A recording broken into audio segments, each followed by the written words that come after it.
Welcome to a busted play, an illegal use of hands to the face short. And I want to stay on brand for us, and that's just taking a crap all over the Jets. Uh, Over the internet the past weekend, really, Jets fans have been proclaiming that they have the deepest wide receiver core in the entire NFL. 1 through 6, they got the deepest. Now, not only is this just flat out wrong, and every other team in their division has a deeper wide receiving core than them. Uh, so we got that out of the way. We got that out of the way, crapping on the Jets. What teams do you think have the deepest wide receiving core in the NFL? Well, I gotta be honest. First off, I think we gotta go outside the AFC East. I think the only team that we're even considering there is the Bills, and I really don't think the Bills are that deep at this point. I think there's at least four other rosters that I would want to bring into question first before the Bills. The first one is basically just because of three top guys in Dallas with CeeDee Lamb, Michael Gallup, and Amari Cooper. You know, those guys are all insane, but the thing there is that it's only three guys, so it's not super deep.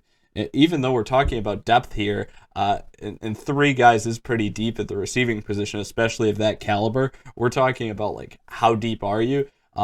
Those top three guys are great, but after that, it's a pretty big drop-off, so we have to keep them off the list for me. Then there are three other rosters that I would say are kind of even, actually, in Tampa Bay, Denver, and Pittsburgh. I feel like they've got all of those teams have like five guys that I would say are competent receivers, and some guys that I just think are really underrated. Denver's got Cortland Sutton as their number one, Jerry Jeudy, KJ Hamler. Apparently, Kendall Hinton has been making like amazing plays during practice recently, which is just weird because, you know, he was supposed to be playing quarterback last season and now he's going to be a threat. If I said Tim Patrick already, I'm sorry. And then they've even got guys like Deshaun Hamilton, who I think is a okay player. They're very deep. Same thing with the Buccaneers. Buccaneers got Scotty Miller is the first guy I'm seeing just off my list, which is funny. He's solid though. And then you've got three other guys who have been like Pro Bowlers, if not better, at points in their career: Chris Godwin, Mike Evans, and Antonio Brown. Then on top of that, you got somebody by the name of Justin Watson, a guy who really barely got to play this past season because of not injuries, just the fact that they're so good at the position. And you know, he played pretty well for them the year before when Jameis Winston was playing and a ton of other guys got hurt. He was playing at a pretty high level. I mean, I'm confident in those first five guys. And just to mention it for fun, they've got John Franklin III now playing receiver, who's last chance you quarterback, if you've got any fans of that. Calling back to that. And then for Pittsburgh, I just think that Pittsburgh's got like a really solid group of four to start with Washington, Smith-Schuster, Deontay Johnson, our guy Chase Claypool, and even a fifth guy in Ray McLeod, who's kind of becoming a decent receiver in his own right and at least finding his mold in the offense. But if I had to go for any of those groups there that I would actually say is the best and the deepest, just like every single guy I'm kind of confident in, like 1 to 5, I'd probably say that the Denver Broncos have the deepest receiving core in the NFL. And I'm interested to see what you say, and or if you have any disagreements. Maybe you bring up a team I didn't even consider.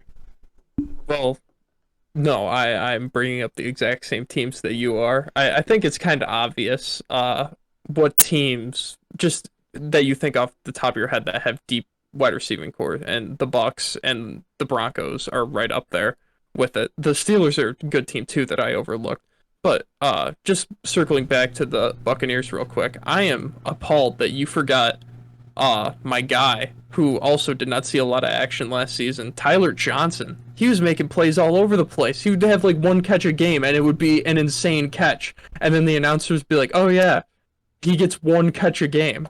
It's like that's stupid. Every single catch that this dude makes is a highlight. Uh but yeah, the Broncos, their core, just the depth of it. I mean, you could even to 6, you could go probably to 7. They still have a lot of depth there. Like Yeah. the fifth guy on the Broncos core could probably be a two on another team's. And all those guys are really young too. It's crazy. Uh, but I don't really want to keep harping on this point since we're just agree with each other here. And one other point. How many teams do you think have a worse wide receiving core than the Jets? Because I think there's only one team that I can think of off the top of my head. Off the top of my head, it's just Philly. It's only The Philly. Texans? You think Brandon Cooks holds up the Texans that much? I'd really have to look at the Texans roster at this moment, but yeah, having someone like Brandon Cooks helps a lot because I don't think that the Jets really have a guy that's even close to Brandon Cooks' ability. Crowder's the only guy who could even come close at this point. I don't think Yeah. it's Corey Davis. I really don't think it's Corey Davis. If Corey No. Davis does that, I will be shocked. Yeah, Corey Davis had a great season last year, but he's not going to have AJ Brown opposite him Yeah, this season. yeah, I don't doubt that Corey Davis will be good. It's just he's not going to have a season like he had last season. Yeah, He I balled out, and like I said in the Titans episode, he played so well to get paid, and he's gotten paid now. And I'm not saying that because he's got money, he's going to stop playing well, but it's going to be hard for him to produce like he did because he is the de facto number one receiver in this offense now. yeah. I mean, like I said with Brandon Cooks, though, even though Brandon Cooks is the obvious number one last season for Houston, he still put up numbers. You've got three guys, maybe even four, if you want to argue for Jonnu Smith last year, that you would say concern you more than Corey Davis, like in that Titans offense. So I mean that's interesting. And then I don't think if he turns into the number one guy like Brandon Cooks is, I don't think he's that good. It'd really be interesting though. I mean I'm not gonna say that they're the worst in the league right now, but the Jets. No, But the Jets core definitely is the worst in the league, but I think it's very outrageous to say that it's the best. yeah, I don't think it's even close to the best. And yeah, I just think the Broncos are really impressive, and the thing that makes it even worse is the fact that the Broncos are one of the few teams with like really a nasty outlook for quarterback play in the future. Like they're a team that doesn't even have like some teams have at least veteran QBs that are playing at a mediocre level or better. And then other teams have like young quarterbacks who it's like, oh, well, they could develop into something good. The Broncos have neither of those things. They're one of those teams sitting in like no man's land in terms of what their QB concept is or idea is right now with Teddy Bridgewater. And that just makes it really sad that all this receiving depth is going to waste for the time being. Yeah, and so look at it this way, Jets fans, 'cause as you're already furiously typing in the comments, the Broncos and the Jets might finish almost exactly the same record-wise next season, and the Broncos have a substantially better wide receiving core. So it's not the core that matters, all right? It's the quarterback. Yeah. So, which is why you should watch our Zach Wilson video where we just crap all over him too.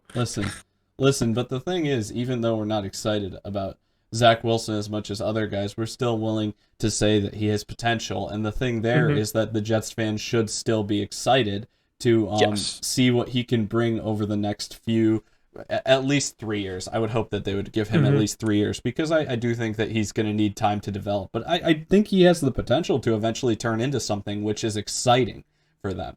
Yes. So while that happens, let's just keep that in mind. Let's give some time to Zach Wilson and let's see what happens with him. The quarterback is something to be excited about because you haven't seen it yet.